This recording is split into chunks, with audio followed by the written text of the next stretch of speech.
வணக்கம். செல்வகுமாரின் மாலை வானிலை ஆய்வறிக்கை. அதிகாரப்பூர்வ வானிலை அறிக்கைக்கு இந்திய வானிலை ஆராய்ச்சித்துறை அறிக்கையை பார்க்கவும். 2026 மார்ச் 5 வியாழக்கிழமை மாலை நிலவர ஆய்வறிக்கை. வானிலை அமைப்பு உயரழுத்தம் தொடர்ந்து நீடித்துக் கொண்டிருக்கிறது.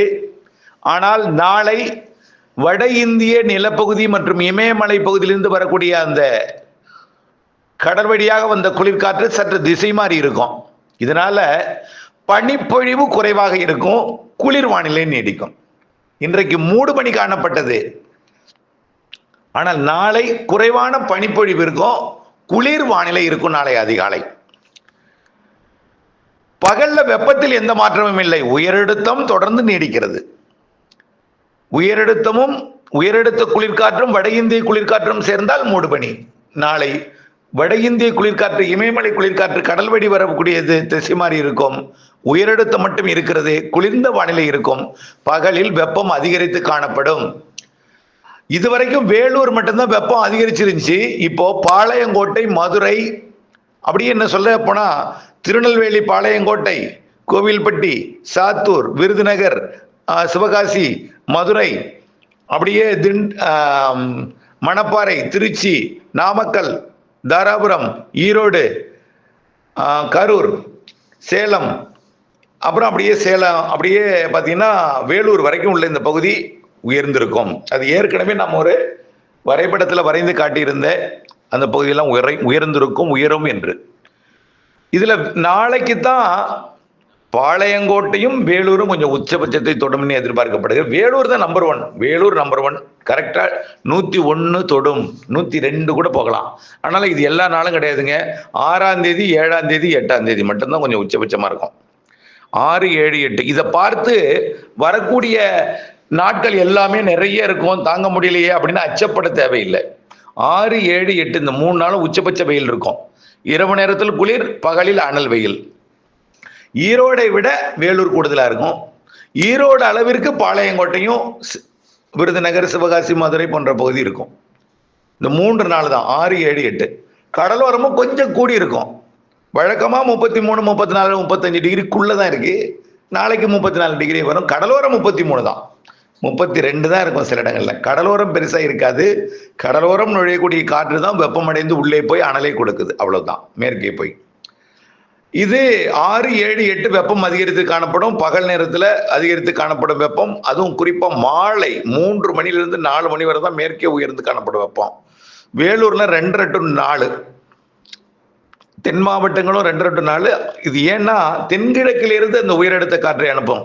கடிகார சுற்றில் சொல்லும் பொழுது நல்ல தெற்கு வங்கக்கடல் வந்து இலங்கை வழியாக வடகிழக்கு நோக்கி, வடமேற்கு நோக்கி காற்று பயணிக்கும் பொழுது டெல்டாவினுடைய காற்று வேலூர் போகுது. அதனால இங்கிருந்து தெற்கிலிருந்து தென்கிழக்கிலிருந்து வடமேற்கு நோக்கி வெப்பமடைந்து போகும். அதனாலதான் இந்த பிரச்சனை.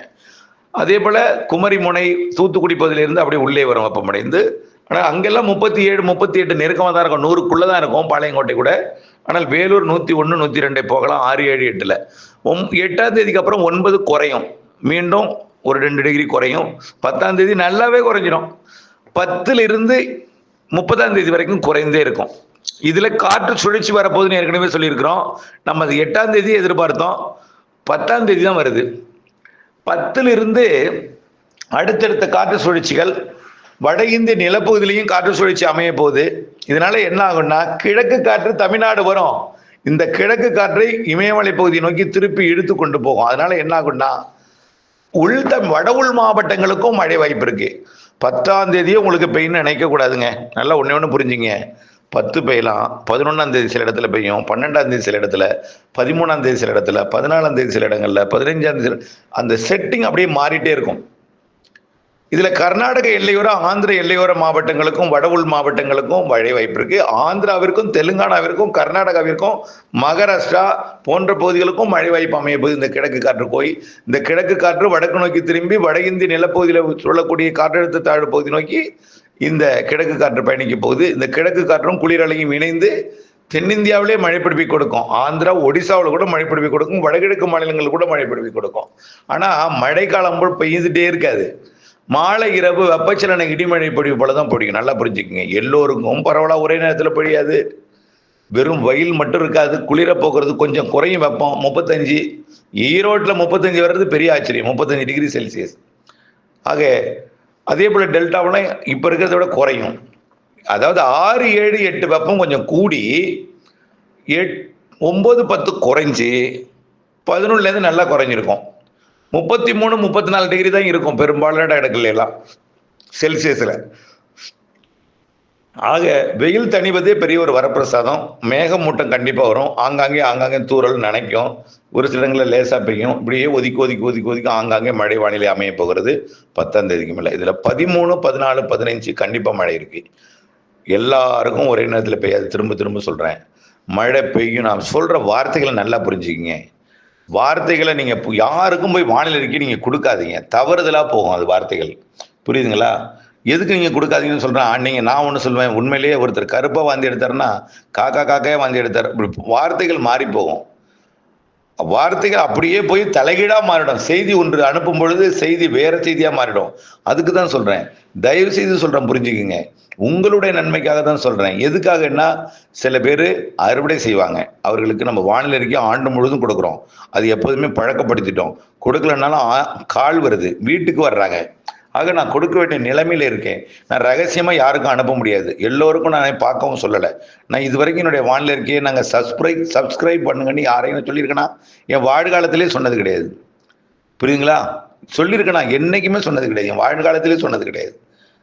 புரியுதுங்களா? எந்த வார்த்தையை லைக் பண்ணுங்க, ஷேர் பண்ணுங்க, என்னைக்காவது சொல்லியிருக்கேன்னா?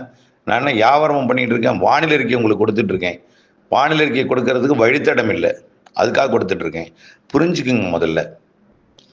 அதனால புரிஞ்சுக்குங்க, 10ஆம் தேதிக்கு மேலே வானிலையில் மாற்றம் இருக்குது, தாழ்வு சுழற்சிகள் வருது, மழை வானிலை இருக்குது. மழை எங்கே எப்படி என்பதெல்லாம் நெருங்கும்போது சொல்லும். ஆனால் ஆங்காங்கே ஒதுக்கி மழை வானிலை இருக்குது. ஆனால் மழை பெஞ்சிட்டே இருக்காது, தினமும் பெய்யாது, ஆங்காங்கே இருந்துட்டு இருக்கோம். மழை வெறும் கோடையில் இந்த மழை வருவது பெரிய ஒரு வித்தியாசம் தான், ஒரு வழக்கத்திற்கு மாறான ஒன்று தான். அதை தான் நான் சொல்கிறேன், புரிஞ்சுக்குங்க. என்னுடைய நன்மைக்காக சொல்லலை, எல்லாவற்றிற்கும் ஒரு திட்டமிடுதலுக்காகத்தான். எல்லாவற்றிற்கும் ஒரு திட்டமிடல். சில பேர் கொத்தமல்லி விதைப்பாங்க, அவங்களுக்கு எப்படி இருக்கணும்? இதமான வெப்பம் இருக்கணும், அதுக்கு சாதகம். காலிஃப்ளவர் விவசாயம் பண்ணுறாங்க, அவங்களுக்கு இதமான வெப்பம் இருக்கும், சாதகம். கோழி பண்ணைக்கு விதமான வெப்பம் இருக்கும், சாதகம். 10ஆம் தேதிக்கு மேலே வெப்பம் தனியே போகுது. ஒரு 6, 7, 8 3 நாள் தான் அதிகமாக வெப்பம் இருக்கும். இந்த 3 நாள் பார்த்தோன்னா சில பேர் ஐயோ இப்போவே இப்படி இருக்கே, ஏப்ரல் மேலாம் தாங்காது போல இருக்குன்னு சொல்லி விரக்தி அடைஞ்சிருவாங்க. அவங்களுக்கு இது மன ஆறுதல். 10ஆம் தேதிக்கு மேலே வெயில் குறைய போகுதுங்கிறது. ரொம்பவெல்லாம் குறைஞ்சிடாது. புழுக்கம் இருக்கும், மேகமூட்ட வானிலை இருக்கும், ஆங்காங்கே மழை வானிலை இருக்கும். மழை எதிர்நோக்கி இருப்பவர்கள் நிறைய எதிர்பார்த்துடாதீங்க, ஆங்காங்கே பெய்யும். ஒரு சில இடத்துல முதல்ல தென் மாவட்டங்களில் 7 சென்டிமீட்டர் கூட சில இடத்துல பெஞ்சுது. கயத்தாரில் எவ்வளோ பெஞ்சுது? மனசாட்சி சொல்லுங்க, எவ்வளோ மழை பெஞ்சிருக்கு? கயத்தாரில் எவ்வளோ பெஞ்சுது? பல இடங்களில் பல மழை பெய்யுது. பொள்ளாச்சியில் கூட மழை பெஞ்சுது. ஆகவே அவர்களுக்கு தான் தெரியும் எங்களுக்கு மழை பெஞ்சுன்னு. மழை பெஞ்சா வாழ்த்துவார்கள், அவர்களுக்கே அந்த மழை இடையூறாக இருந்து திட்டுவாங்க. புரியுதுங்களா? நடுநிலையாக வைத்து பாருங்கள். வானிலை இயற்கையோடு இணைந்து ஆண்டு முழுவதும் சொல்கிறோமே, எவ்வளவு கஷ்டப்படுறோங்கிறதெல்லாம் நீங்கள் யோசித்து பார்க்கணும். தயவுசெய்து ஒவ்வொரு வானிலை அறிக்கை சொல்லும் பொழுதும் ஒரு ஒரு சில நாட்களுக்கு முன்பு அந்த தொலைபேசி எண் ரொம்ப பாதிச்சிருச்சு. கடலோர கிராமம் வேதாரண்யம் ஒன்றிய கிராமத்திலேருந்து வந்த ஒரு கைபேசி அழைப்பு. புரியுதுங்களா? ஆகவே ரொம்ப கஷ்டம். அதனால் தயவுசெய்து புரிஞ்சுக்கங்க, உங்களுடைய நன்மைக்காக நிகழ்வு இருக்குது. வானிலையில் மாறுதல் ஏற்படும், வெப்பம் தனியும் என்பது உறுதி. மேற்கு மாவட்டங்கள் கேரளாவிற்கும் மழை உறுதி, கர்நாடகாவுக்கும் மழை உறுதி. இதெல்லாம் நம்ம அப்பையிலும் சொல்லிட்டு இருக்கோம். ஆனால் கொட்டி தீர்த்து உங்களுக்கு குளத்தை நிரப்பும், ஏரியை நிரப்புனா அப்படி போயிடாதீங்க. அறுவடைக்கான முன்னெச்சரிக்கை, அப்படி தான் நம்ம சொல்லலாம். அறுவடைங்க நான் பெஞ்சிட்டே இருக்குன்னு சொல்லி உங்களை அறுவடையை சொல்லலை, பச்சையெல்லாம் அறுவடை பண்ண சொல்லலை. அப்டேட்ஸோட இணைந்திருந்து புரிந்துணர்ந்து பணி செய்யணும், அவ்வளோதான் நான் சொல்கிறேன்.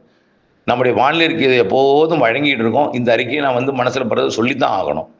புரியுதுங்களா? இதுக்கு தான் நான் வர்றேன். இணைந்திருங்கள் அப்டேட்ஸோட. நன்றி.